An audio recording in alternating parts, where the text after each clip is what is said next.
gon' make me lose my mind. Up in here, up in here. Y'all gon' make me go all out. Up in here, up in here. Y'all gon' make me act a fool. Up in here, up in here. Y'all gon' make me lose my cool. Up in here, up in here. Hello, beautiful people! Welcome to Tea Talk. Our topic today is the trauma of incarceration. Personally, for me, it's a traumatizing topic because I'm formerly incarcerated, but just not the only person in my family formerly incarcerated. Me and my children came here with my mom 30 years ago. And so from then to now, my mom passed away, but my children and I have 4, we are all formerly incarcerated. We didn't come here with records, criminal records, but so it's a sore spot for me, but to God be the glory, we all are free and living our lives to the best of our ability. And I want to introduce some friends. Neilah is with MadFreedom Advocates. Jadah is a spoken word artist activist. Hey! And my girl Jayna over there, free her! Free her! So welcome. And I want to start by introducing or allowing Jayna to introduce herself. You have the floor, my dear. Thank you. This is Tea Talk. Always all my appreciation to Miss Lydia making spaces for us to have these kind of conversations. It's so important. So I think, right away, one of the things I wanted to make sure was central to today's conversation was that not only the inherent trauma that is involved with being incarcerated, but that there is actually a pipeline of trauma to prison. Yes. And this has been, proven by statistics that we have not only nationally, but locally. Like, there are contracted organizations that found 95% of the women and people in our CRCF, our women's prison, had experienced sexual or domestic violence at one point in their life. Yeah. So that's really showing us that, the people that are in prison are folks we have failed not once, twice. We have failed these people dozens of times, most often rooting back to childhood. So just right away want to insert that into the conversation.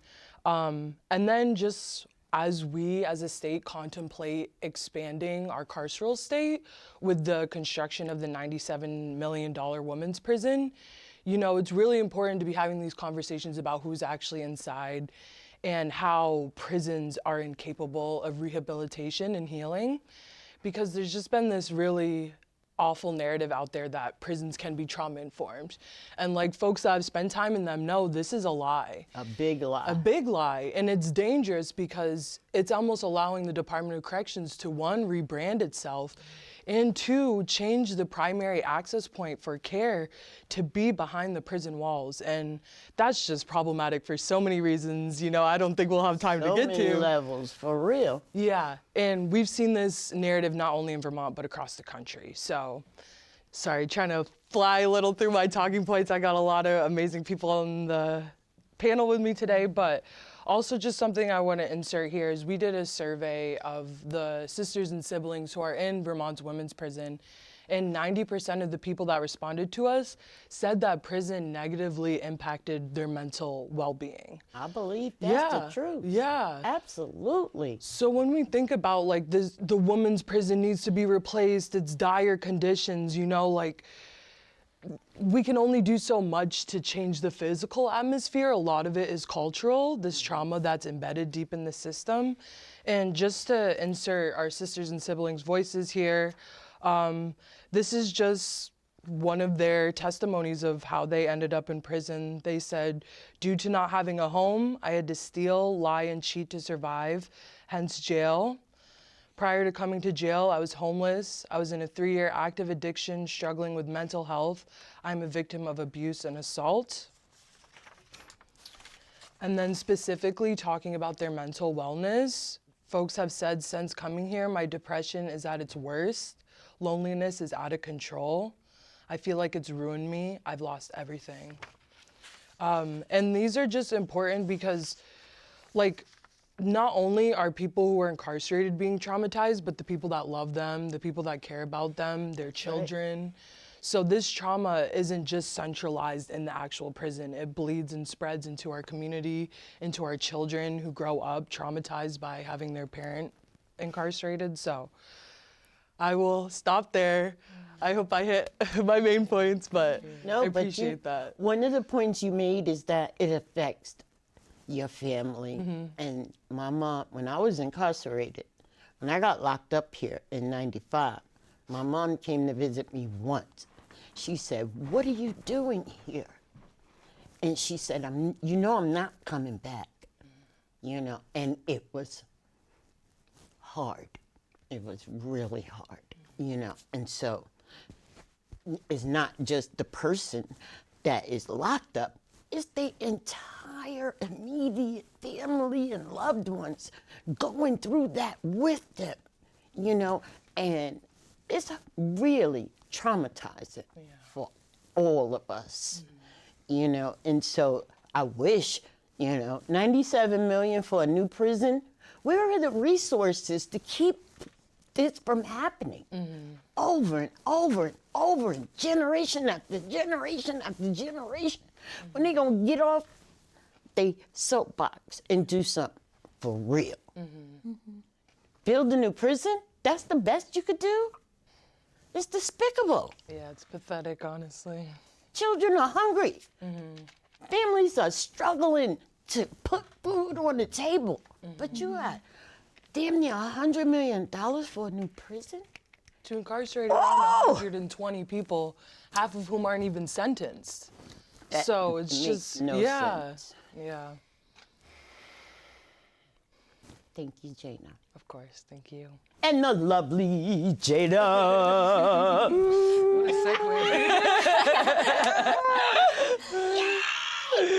Come on, beautiful. Thank you so much, Jayna, for sharing that. I feel like we will never have enough time to plan a revolution, right? And Miss Lydia, I ain't gonna cry because you ain't okay. But I really appreciate you. I love you long time, and That's good news, baby. That's good news. And I really appreciate you sharing your platform because I love Tea Talks. Thank you. Speaking of Tea Talks, happy Black History Month. Yes! I don't care what Google says. I don't care what Google says. Happy Say it loud. Black History Month. All right. Say it loud. I'm black and I'm proud. Say it loud. Okay, I'm gonna calm down. Ooh, don't get me started. Sam, Black Joy. Black Joy is what I'm talking about. Things you wanna share with us. I will. Yeah, and I got these originally from the Integrated Arts Academy, but now these are housed in the Richard Kemp Center. Shout out the Richard Kemp Center. And the first revolutionary I'm going to talk about is James Baldwin, who was not only a Black man, but he was openly queer. And intersectionality is important. And he was a major civil rights spokesperson during the movement in 1963. That's the year I was born. And he did a lot of writing that really showed a mirror to what it is to be alive during that time and live through racism and also live through a struggle to liberation. Next up is your girl, Shirley. I mean, would you like to? Brooklyn girl, I mean this. I'm gonna calm down. No. I mean this earnestly. Would you like to just give a little? Reclaim your time. Word to Maxine. Okay. Yes. So she was the first African American woman elected to the United States Congress. Also, the first African American candidate for a major party's nomination for President of the United States in 1972. So yes, we don't play. Indeed. We don't play about Madam Shirley. Yes, that's right. We love Shirley. She was the first. Listen, This woman was phenomenal in her run for the president. You know, they tried to tear her down in so many ways, but her class, her character, her integrity, she never let you see her sweat, okay? That's how phenomenal she is. It reminds me of someone named Miss Lydia. Maybe I don't know. No, you got me excited for sure. And Black girl from Brooklyn. Okay, I'm calling that. And last but not least, word to Jayna and free her. Like, this is an abolitionist and an ancestor as well. He passed away he was assassinated way too soon. But this is Huey P. Newton, one of the co-founders of the Black Panther Party. Yes. And this guy right here, if y'all read Marxism, more power to y'all. If y'all read the Bible, that's fine. But anything this man has written, also James Baldwin as well. But yeah, like, I really appreciate his pen, and I really appreciate his life. Absolutely. So, Ashe. That's phenomenal, baby. Thank you, thank you, thank you. Thank you. No, this is, I mean, these three ancestors are people who lived a life of sacrifice.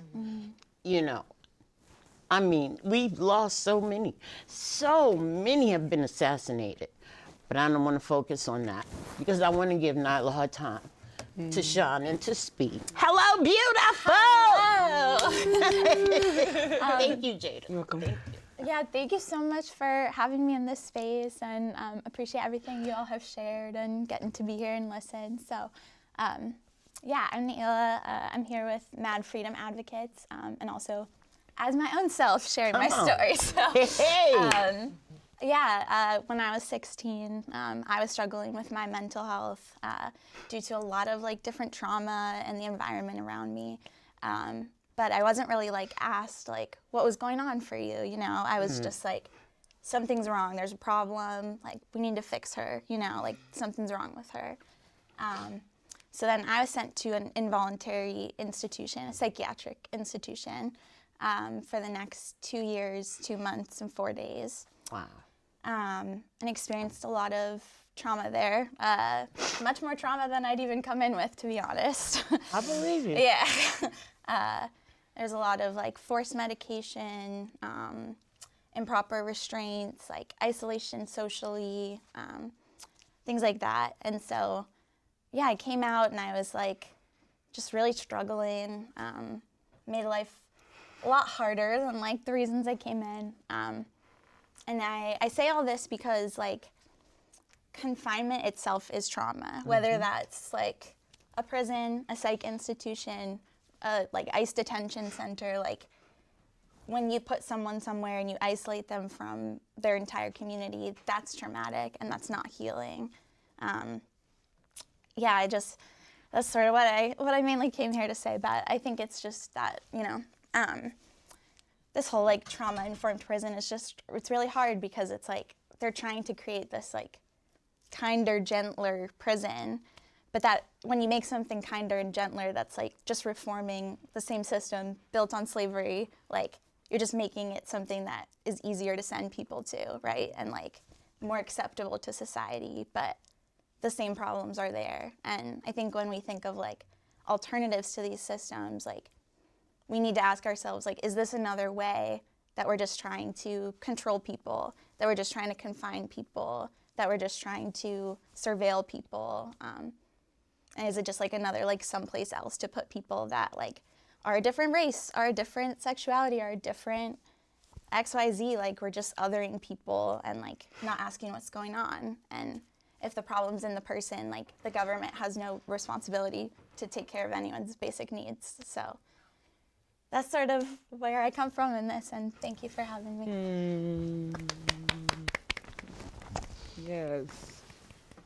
That hurt because I never experienced what she just shared, me personally, but my mom did. You know, my mom we called it the G building back in Brooklyn. And it was traumatizing because I was a kid, I didn't understand, you know, and she was locked up for being more than just emotional, but she was at a breaking point. And it was hard to understand as a child, but I knew it was wrong. It wasn't what she needed. Like you said, nobody asked you what's wrong. How can we fix what's wrong before they toss you into a damn closet and lock you up and then force you to take meds? It's like, where is the compassion, first of all, for someone so young? And why is it that the first thought is to lock people up? It's disgusting. It's a disgusting act. And when they gonna lock Trump ass up? That's what I wanna know. Him and that fool. Ooh! Okay, I'm gonna calm down. Listen, because if anybody should be locked up without question, it's the parasite president. Oh, I just had to get that off my chest. But thank you so much for coming and sharing, because I'm here for you.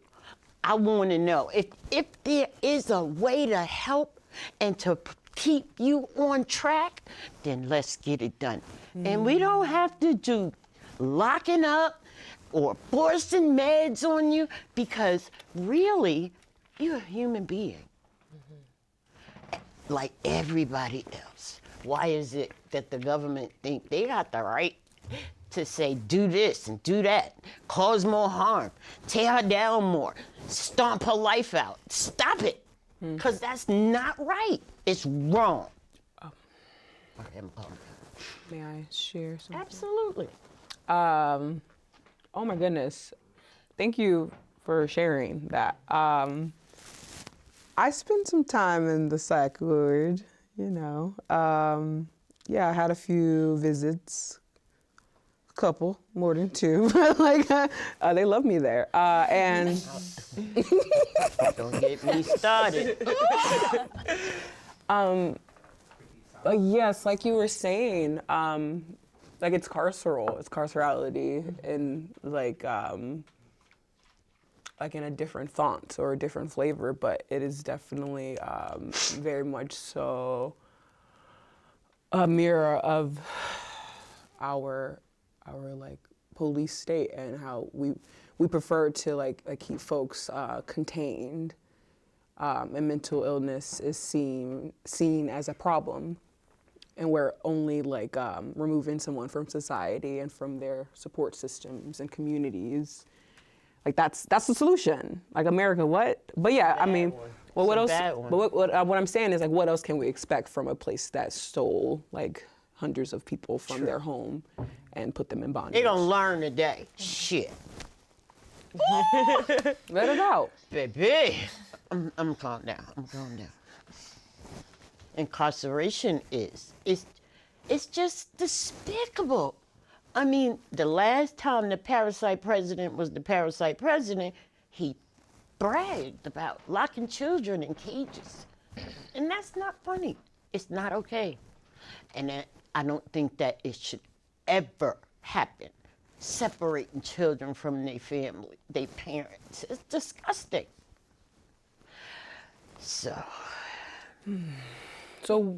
yeah, go ahead, please. Oh, I was just saying, like, with what you were saying, like, I feel like we talk about, like, feeling safe and all these things, and it's like, personally, like, I would feel so much safer if we abolished prisons, we abolished these institutions, people were in our community, than I feel knowing that, like, tomorrow I or somebody that I love could end up locked away, right? And, like, for what? Like, trying to survive this, like, unsurvivable current situation? Like, I don't know.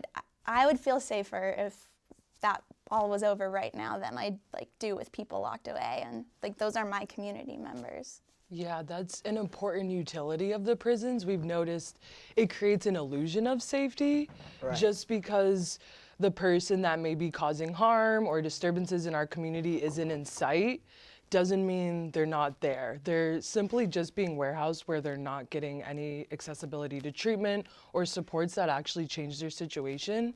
And why I love working so closely with Neilah and MadFreedom Advocates is I feel they do this important work of like, we're saying yes, abolish the prisons, but they're like, yes, and let's not recreate it. And there's this really important book, I think it's called Prisons by Any Other Name, Victoria Law. And it essentially critiques how a lot of these default alternatives we go to are carceral in nature, like house arrest, mandated treatment, like that is still a carceral solution, and we need to uplift wraparound, consensual, autonomous support. So, Prison just like, nation. yeah, Yeah. And honestly, and I think when we're talking about mental illness or mental health, like the Venn diagram of like houselessness and like undiagnosed or diagnosed mental illness is a circle. Like if you are, I mean, I live in Vermont, and I really haven't met anyone who is living on the streets who doesn't like have a mental illness. So like, I just want to bring that into the space. Well, thank you. I feel like everybody was touched by mental illness during the pandemic, you know, because not knowing what's going to happen next and the threat of being close to one another, you know, it was traumatizing, and there hasn't been a conversation surrounding it. Because my grandchildren, like I have a granddaughter, she's 8, and she didn't understand how come she kept being sent home during school. If she coughed, if her nose ran, she was sent home, and she didn't understand, and she just broke down crying, you know? And so I will forever remember that, you know?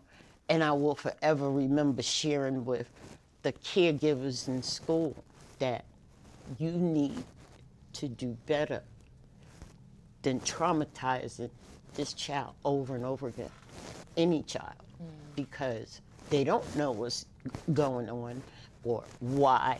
If they sneeze or their nose is running, they feel punished, and that's not okay. So I had to, anyway. No, it's like how the prison industrial complex, it bleeds into all these different areas of our life, and I resonate deeply with that. I feel like caregivers and teachers have been sounding the alarm that things have been wrong, and specifically for our youth's mental health since COVID, and yet we don't see matching investments in making sure they'll be okay. Vermont can say, oh, let's condense all our schools to 5 regional districts. Yeah, we have 97 million to incarcerate 120 women. That's disgusting. And it's disgusting. That is disgusting. And it's not only here. We've seen there are 40 states currently building or designing prisons, many of them using COVID-19 relief funds. Wow, that's disgusting. Yeah, it's like a total abandonment of community. There are so many children. And I'm not, when I say children, I don't mean just little children, adult children that need mental health support. And I'm not saying lock them up, dope them up. I'm saying try something you haven't tried that doesn't cause more harm. Yeah. Baby. Peer support programs, they have really great outcomes. That sounds like a good step. Being matched you with know? someone that went through what you went through. That Exactly. just like, That makes a lot sounds of phenomenal. sense. Actually beginning one. It's in the works at the Richard Kemp Center. Amazing. That's And great. it's centered for Black people, like, but any like one can come, but we want Black people to show Yeah. up. But in the state of Vermont, you know, you can't find a person of color that part. can meet your needs. Yeah. You know what I'm saying? And I'm saying because I've tried, like, since this whole Broadacres thing, I've tried to find a psychiatrist or therapist of color that could understand, that could relate, you know, and help me. But they don't. According to the state, they don't exist, or they don't know where to I look. got a Black woman therapist. Shout out Erin Baker. Okay. I didn't know she was a therapist. Okay, I'll hit you up. But I'm just saying, I definitely, she's alive. She's alive and well, and you know what I mean?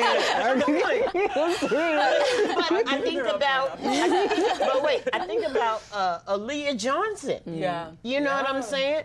22 years old. And does she have anyone of color who could support her? You know what I'm saying? Because sure, they have lots of different titles for this and titles for that. But when it comes to people of color who can assist, they draw a blank. And it's not fair because there are people of color who could assist, but it's more of, oh, I don't know about that. Oh, I'm sorry. Oh, I'm not aware. I don't think we have any. Look again. Check it out. Do your job. Okay, I'm gonna calm down.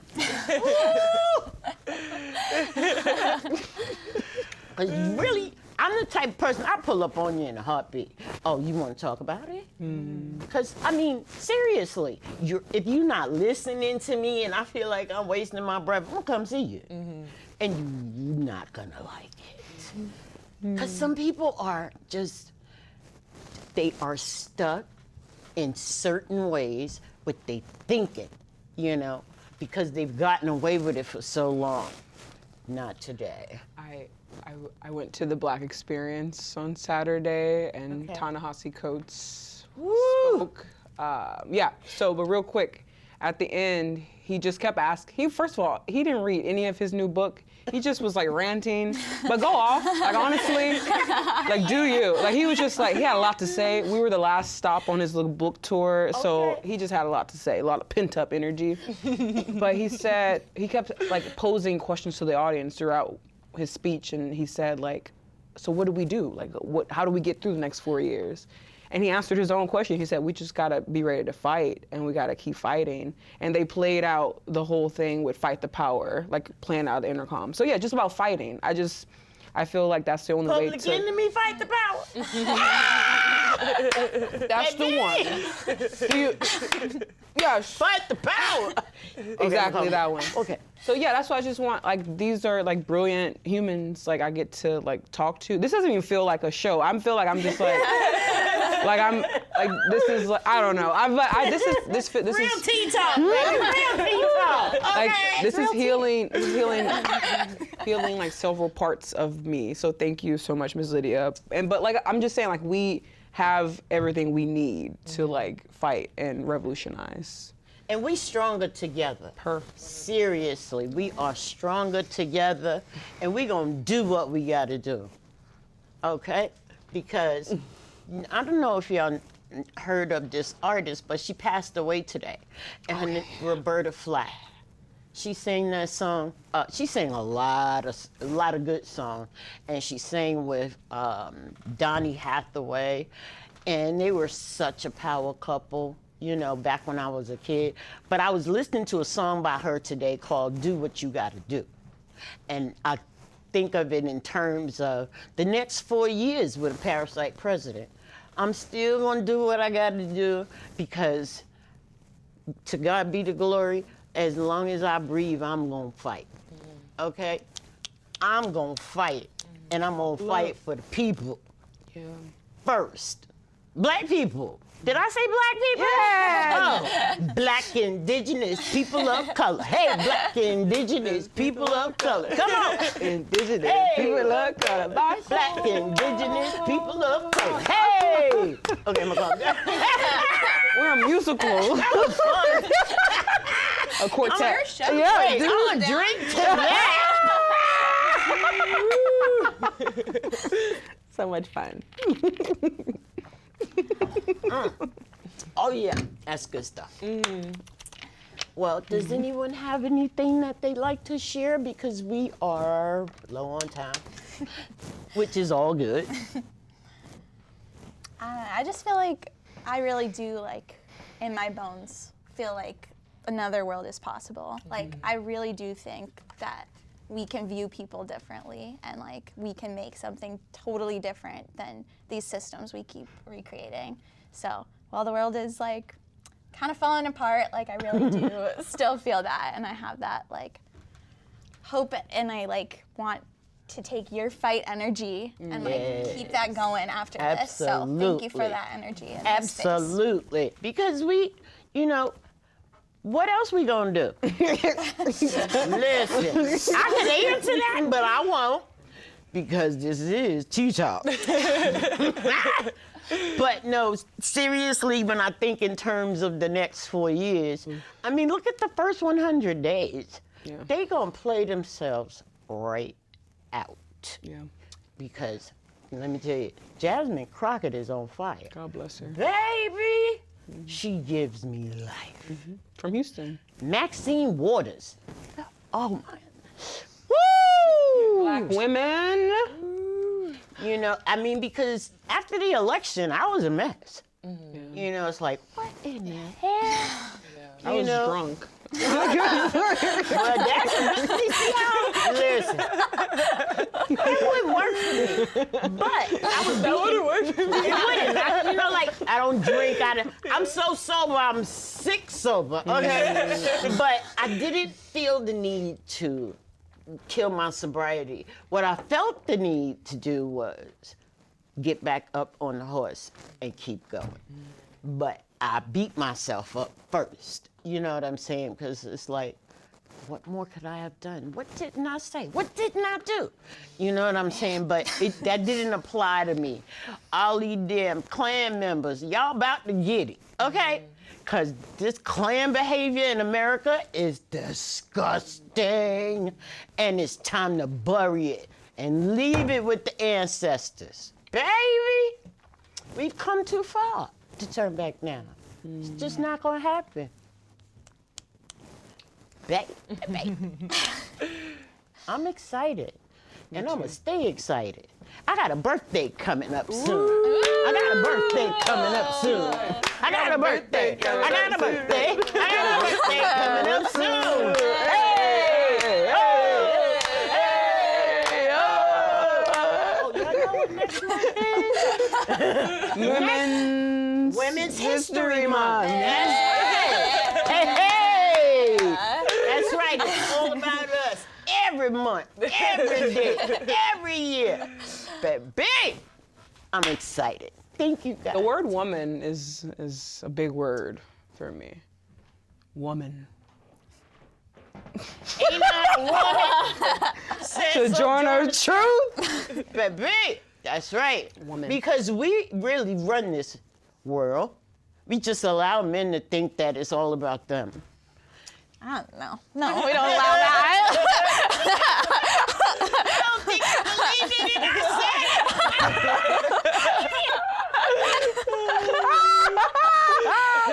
They can do it, but it's not loud. I'm cackling. it. Ooh-wee. Anyway, That was a good one. that was fun. But the world comes from women. It's just that simple. You know, there's no denying it. You know, Shout out to the uterus. We all come into this world I don't know. through the womb, and we leave as dust. It's just that simple. You said through the womb? Through the womb, baby. Life comes from the womb, the uterus. On that